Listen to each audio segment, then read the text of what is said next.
பண்ணியா யாரு கீழே அந்த ஃபுட் ரெஸ்ட்ல வச்சு இறங்கு.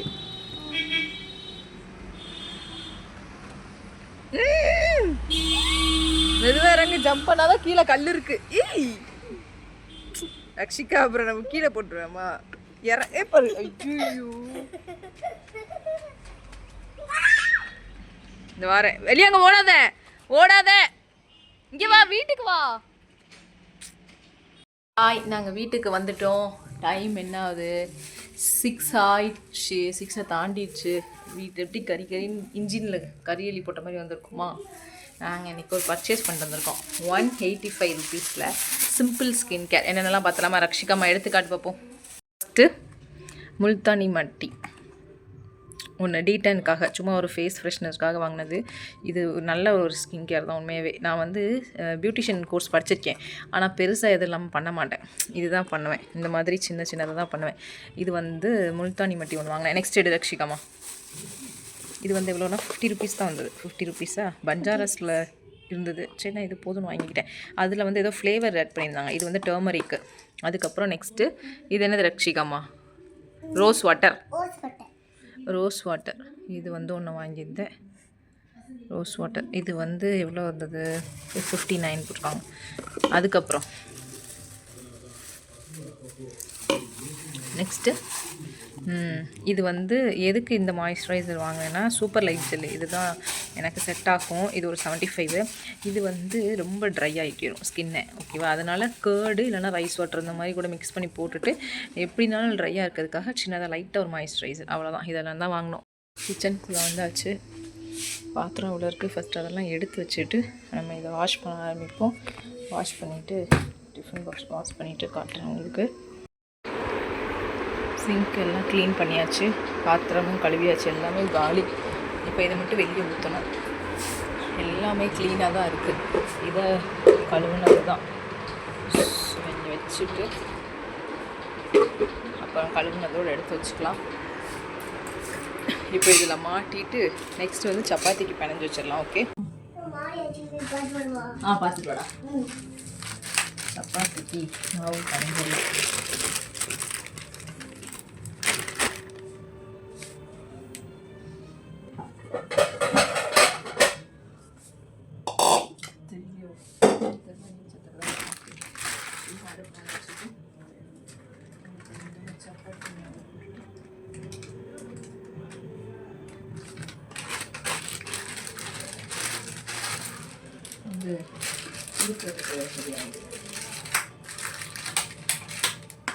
போட்டுட்டு கொஞ்சமாக சால்ட்டு, அப்புறம் சுகர் மஸ்ட்டு.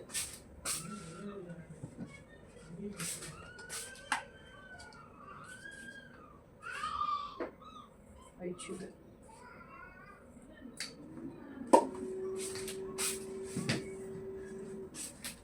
ஃபஸ்ட்டு ட்ரை இன்க்ரீடியன்ஸை மிக்ஸ் பண்ணிக்கலாம்.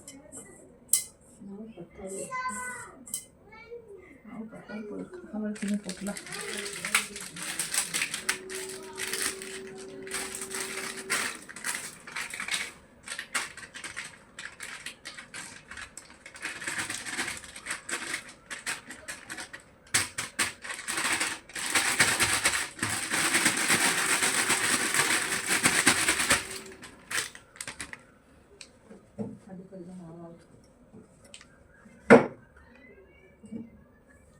கேமரா இந்த பக்கம் வச்சுக்கோ.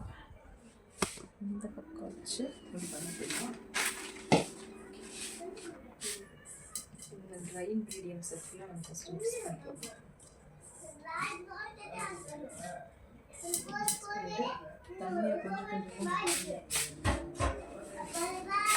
கொஞ்சமாக போட்டு பிணைஞ்சிக்கலாம். தண்ணி கொஞ்சம் போட்டுட்டு ஆயில் கொஞ்சம் போட்டு பிணைஞ்சிட்டு கணக்காட்டு. ஓகே, சப்பாத்தி மாவு உருட்டி வச்சாச்சு. ஸோ இதை வந்து காலையில் கீரை வாங்கி வச்சுருந்தேன். இதை இப்போ ஆஞ்சிடலாம். வேகமாக ஆஞ்சிட்டு அதுக்குள்ளே இது ஊறிடும். நம்ம சப்பாத்தி போட்டுடலாம். ஓகேவா? இப்போது கீரை காலையில் வந்திருந்ததா? ஸோ கீரை காலையில் வைக்கிறதுக்கு நேரம் இல்லை. அதனால் இப்போ ஆஞ்சி வச்சிட்டோம்னா நாளைக்கு கீரை இருந்து வச்சுக்கலாம், பாப்பாவுக்கு கொடுத்துக்கலாம். டைம் கரெக்டாக 8. அது மாதிரி நானும் இங்கே ஃபுல்லாக ஆஞ்சு முடிச்சாச்சு. அவ்வளோதான். இதை எடுத்து வச்சுட்டு நம்ம எல்லாத்தையும் எடுத்து வச்சுட்டு நம்ம சப்பாத்தி போட்டுக்கலாம். ஓகே, இது என்ன பவுல்னால் பம்கின் பவுல். இது ஆல்ரெடி நான் வாங்கிட்டேன், ரொம்ப முந்தி வாங்கினது. இந்த மாதிரி ஒரு சின்ன கண்டெய்னரில் செராமிக், அதில் வந்து கோதுமை மாவு போட்டு வச்சுருக்கேன் எப்பயுமே. அதில் கொஞ்சம் பேக்கெட் உடச்சோடனே அதில் அந்த பவுல் ஃபுல்லாக போட்டு வச்சுருக்கேன். நம்ம எப்போ சப்பாத்தி போட்டாலும் அதை வேஸ்ட் ஆகாது. இல்லைன்னா அதை நம்ம ஒரு தட்டில் எடுத்தோம்னா அந்த மாவு திரும்ப உள்ளேயும் போட முடியாது, அது அப்படியே கடந்துகிட்டே இருக்கும். அதனால் இந்த மாதிரி பண்ணி வச்சுக்குவேன். பாப்பாவுக்கு மட்டும் ஒரு சப்பாத்தி வந்து போட்டு எடுத்துக்கலான்னு சொல்லி, ஏன்னா டைம் ரொம்ப ஆயிடுச்சு. அதுக்கப்புறம் அவங்க பசிக்கு வந்துட்டாங்க, நம்ம அப்போ போட முடியாதுன்றதுக்காக பாப்பாவுக்கு மட்டும் ஒரு சப்பாத்தி போட்டுட்டு அது என்ன தேன் வச்சு ஃபஸ்ட்டு கொடுத்துடலாம். அதுக்கப்புறம் நம்ம வந்து சோயா கிரேவி பண்ணிக்கலாம்னு சொல்லி தான் வேகமாக பாப்பாவுக்கு மட்டும் போட்டிருந்தேன். மெயினாக வந்து சப்பாத்தி போடும்போது வந்து நல்லா தவா வந்து நல்லா ஹாட்டாக இருக்கணும் எப்பயுமே. சப்பாத்தி போடுறதா இருக்கட்டும், பூரி போடுறதா இருக்கட்டும், ஃபுல் ஹீட்டில் வச்சு போட்டால் நல்லா உப்பி வரும். அதுமாதிரி நெய் போட்டால் நல்லா சாஃப்டாகவே இருக்கும். இப்போ இல்லை ஒரு 1 hour 2 hours ஆனாலும் நல்லா சாஃப்டாகவே இருக்கும். நல்லா ஹனி போட்டு கொடுத்துடலான்னு சொல்லிட்டு தான் நம்ம நான் இதுக்கப்புறம் பாப்பாவுக்கு ஃபுட்டு கொடுத்துட்டு அதுக்கப்புறம் தான் நான் வந்து இதுவே எடுத்தேனே, சோயா கிரேவியே நான் பண்ணேன். அது வந்து டீஸ்பூன் தான், அதனால் சின்ன ஸ்பூன் தான், அதனால் 2 ஸ்பூன் ஊற்றி கொடுத்தா தான் சாப்பிடுவாங்க அப்படின்றதுக்காக நான் அந்த மாதிரி பண்ணியிருந்தேன். பாப்பாவுக்கும் நான் ஊட்டியும் விட்டுறதுக்கு நான் போயிட்டேன். பாப்பாவும் சாப்பிட ரெடி ஆகிட்டாங்க. தேன் எல்லாம் ஜாமு எது வச்சு கொடுத்தாலும் அவங்க சாப்பிட்டுக்குவாங்க, பிரச்சனை இல்லை. எது எப்பயுமே அப்படி தான், இதுதான் வேணும் அதுதான் வேணும் பிக்கிட்டது இருக்கும். ஆனால் ரொம்பலாம் கிடையாது, அந்த டைமுக்கு இருந்ததுன்னா சாப்பிட்டுக்குவாங்க, அவ்வளோதான். இப்போ நான் வந்து சோயா கிரேவி பண்ண வந்துட்டேன். சோயா கிரேவி வந்து எதுக்கு நான் வாய்ஸ் ஓவர் கொடுக்குறேன்னா, பின்னாடி வந்து நான் வந்து எக்ஸாஸ்ட் மட்டும் தான் என்னால் கவனிக்க முடியுது. நான் வந்து சுற்றி என்ன நடக்குதுன்னு சொல்லி எனக்கு அதை மைண்டு டக்குன்னு வரல. பாப்பா வந்து பயங்கரமாக விளையாண்டுட்டு இருந்தாங்க அங்கே, அந்த சவுண்டு வந்து கேட்டுகிட்டே இருந்துச்சா. ஸோ நான் கவனிக்கலை, எக்ஸாஸ்ட்டை மட்டும் அமர்த்திட்டு அதுக்கும் நான் சொல்கிறேன் எக்ஸாஸ்ட் ஆஃப் பண்ணிட்டேன், அப்போ தான் உங்களுக்கு நல்லா கேட்கும்னு. ஆனால் பார்த்தா பின்னாடி எடிட்டில் பார்க்கும்போது தான் ஃபுல்லாக பாப்பாவோட விளாண்டுட்டே இருந்தது. அதனால் இப்போ நான் அடுப்பு பற்ற வச்சு இதோடைய ரெசிபி என்னன்னு சொல்லிடுறேன். சிம்பிளாக தான், ஒரு 1/2 hour கூட ஆகலை, அந்த மாதிரி தான் இருந்தது. எண்ணெய் ஊற்றி நம்ம ஹோல் ஸ்பைஸ் இருக்குல்ல, பிரியாணி ஸ்பைஸ், அதை போட்டுட்டு முந்திரி பருப்பு மட்டும் நான் எடுத்து வச்சுட்டேன். ஓகே, முந்திரி பருப்பு ஒரு இல்லாதவங்க இப்போ முந்திரி குருணைன்னு சொல்லுவாங்களா, உடச்ச முந்திரி, அது ஓகே. இல்லைனா பொட்டுக்கடலை ஓகே, இல்லைனா பாப்பி சீட்ஸ் ஓகேவா. கசகசா, இது எல்லாமே பாப்பி சீட் கசகசா தான், இது இருந்தால் கூட ஓகே. முந்திரி தான் போடணுன்னு இல்லை, நான் டக்குனு முந்திரி இருந்ததுனால நான் எடுத்து போட்டுட்டேன். இப்போ இது எல்லாமே என்ன பண்ணிக்கணும்னா, ஃபஸ்ட்டு ஒரு நல்லா வதக்கி லைட்டாக எண்ணெய் ஊற்றினா போதும், ரொம்ப எண்ணெய் ஊற்ற வேணாம். பட்டர், மேக்ஸிமம் பட்டர் இருந்தால் பட்டர் போட்டுக்கோங்க, அது ரொம்ப நல்லாயிருக்கும். பன்னீர் பட்டர் மசாலா இருக்குல்ல, அந்த ஃப்ளேவரில் உங்களுக்கு கிடைக்கும்.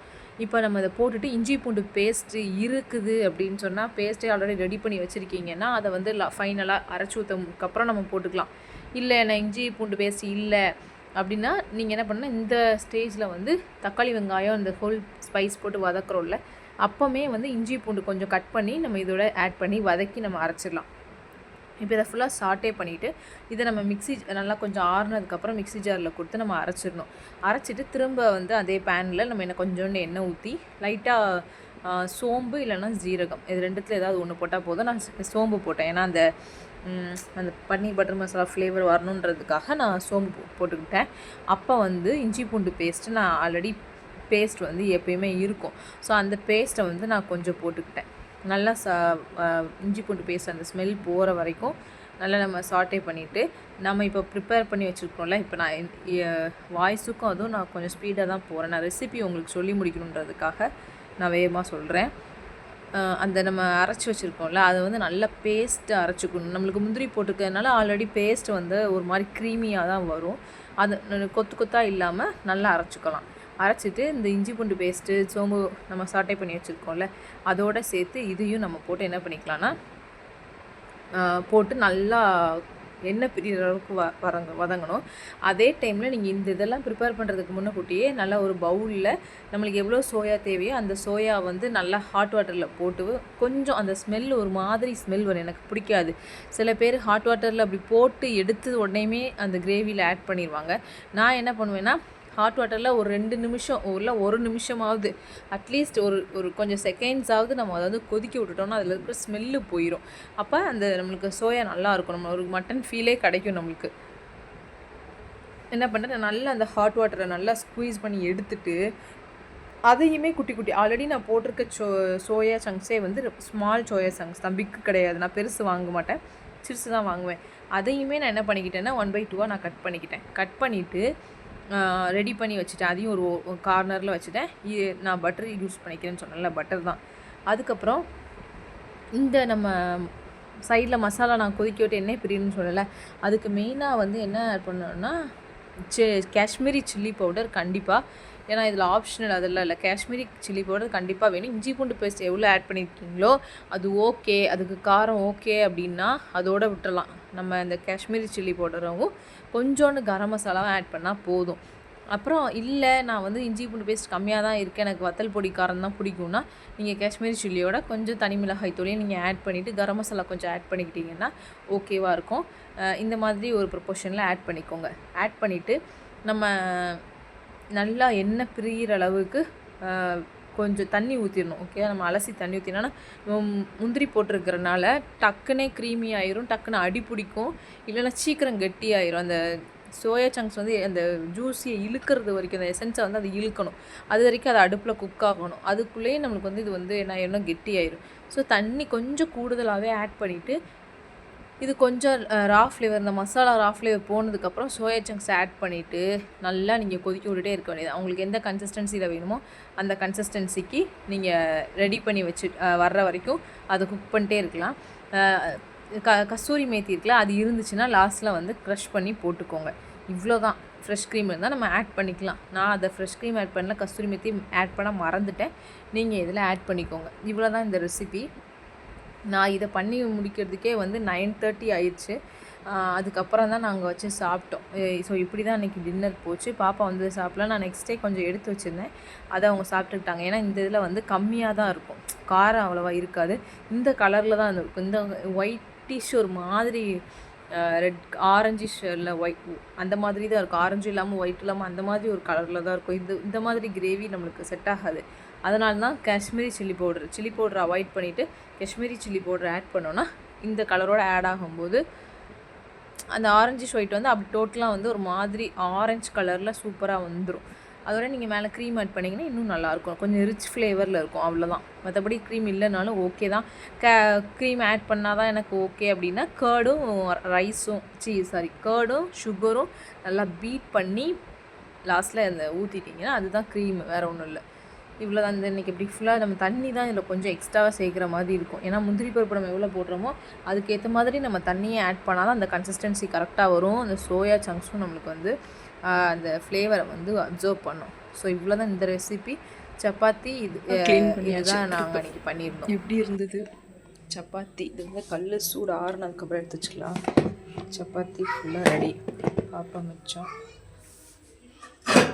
அடுப்பு க்ளீன் பண்ணியாச்சு, சிங்கை க்ளீன் பண்ணியாச்சு, கழுவி கவுத்தியாச்சு. இன்னும் சாப்பிட்டுட்டு பிடிக்க வேண்டியதான் டின்னர்.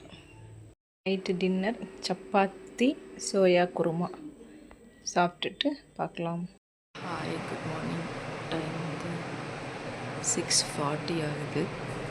கிச்சன்லேயே பாதி வேலைக்கு எல்லாமே ப்ரிப்பரேஷன் எல்லாமே முடிஞ்சு வீடியோ எடுக்கிறதுக்காக வச்சுருக்கேன். ஆனால் நெட்டில் சார்ஜ் போட்டுருந்தேன். ரைஸு, சாம்பாருக்கு பருப்பு, காலையில் பாப்பா கொஞ்சம் பிரேக்ஃபாஸ்ட் ஆரம்பிக்கிறதுக்காக இட்லி காலையில் வச்சுருக்கேன். கேரட் பீன்ஸ் போட்டு சாம்பார். ஸோ சைடிஷ் என்ன பண்ணுறாங்க நல்லா யோசிக்கவே செய்யணும். ஸோ இதெல்லாம் போயிட்டுருக்கு. அப்படியே அப்பப்போ உங்களுக்கு நான் காட்டுறேன். சுரக்காய் பொரியல் ரெடி ஆயிடுச்சு, சாம்பார் ரெடி, இட்லி பிரேக்ஃபாஸ்ட்டுக்கு ரெடி. இதுக்கு ஒரு சப்பாத்தி மிச்சம், கொஞ்சமாக குருமா இருக்குது, அவ்வளோதான். இந்த புளி ஃப்ரெஷ்ஷாக வைக்கணும். ரைஸ் வந்து அதில் இருக்குது, வெந்ததான் வாஷ் பண்ணணும். எல்லாமே பண்ணணும். இதுதான் இன்றைக்கி லன்ச் அண்ட் பிரேக்ஃபாஸ்ட். ஹாய், லன்ச்சுக்கு சாப்பாடு ஹஸ்பண்டுக்கு எனக்கு பொரியல், பாப்பாவுக்கு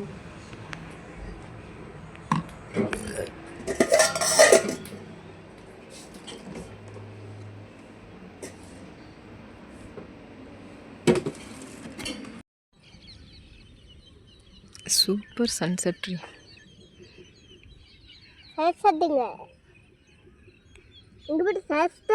வீட்டுக்கு வந்தாச்சு. இப்போ தான் வந்திருக்கோம். தலைவரி குளமா உட்காந்துருக்குமா. இப்போ தான் காற்று பயங்கரம் வரச்சில் கொஞ்சம் வெஜிடபிள்ஸ் வாங்கிட்டு வந்தோம். என்னென்ன வாங்குறேன்னு காட்டுறேன் உங்களுக்கு. இல்லை இல்லை வை, இதுதாயிரும் வம்பா போயிடும், ஒட்டணும் இதை.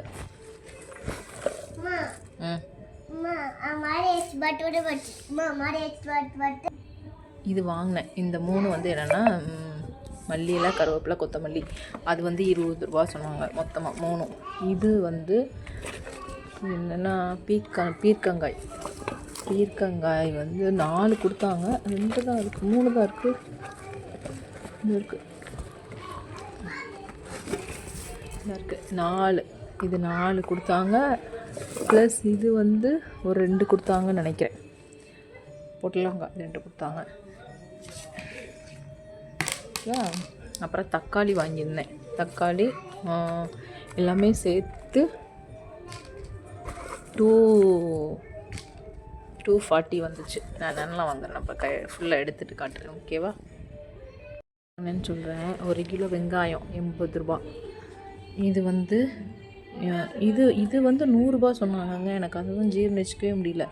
இது 100 ரூபா வருமா என்னன்னு தெரில. இது 3, பீர்க்கங்காய் ஒரு 4, இதே 100 ரூபாவாம். அப்போ 180 ஆச்சா. இது ஒரு 20, 200 ஆச்சா. தக்காளி ஒரு 30, 180, 20, 210, 240. இது ஒரு 10, 250 ரூபாங்க. இது வந்து ஆல்ரெடி பழைய தக்காளி இருந்தது. தக்காளி நம்மளுக்கு அதிகமாக தேவைப்படுதில்ல. பல்லாரி இருக்குது, அதனால் சின்ன வெங்காயம் மட்டும் வாங்கிக்கிறேன். இப்போ என்ன நம்மளுக்கு வேலைன்னா இதெல்லாம் எடுத்து வச்சுட்டு இதெல்லாம் க்ளீன் பண்ணிவிட்டு கழுவி வச்சுட்டு கிச்சனில் கொஞ்சம் பாத்திரம் இருக்குது, அதையும் க்ளீன் பண்ணிவிட்டு இது எல்லாமே நம்ம வந்து நறுக்கி எடுத்து வச்சிடலாம். இந்த மிளகா 10 ரூபா. நான் ரேட் அதிகம், அதனால் கம்மியாக மட்டும் வாங்கிக்கிட்டேன். ஓகே, அப்புறம் நெக்ஸ்ட் என்ன பண்ணலான்னு பார்த்துடலாம்.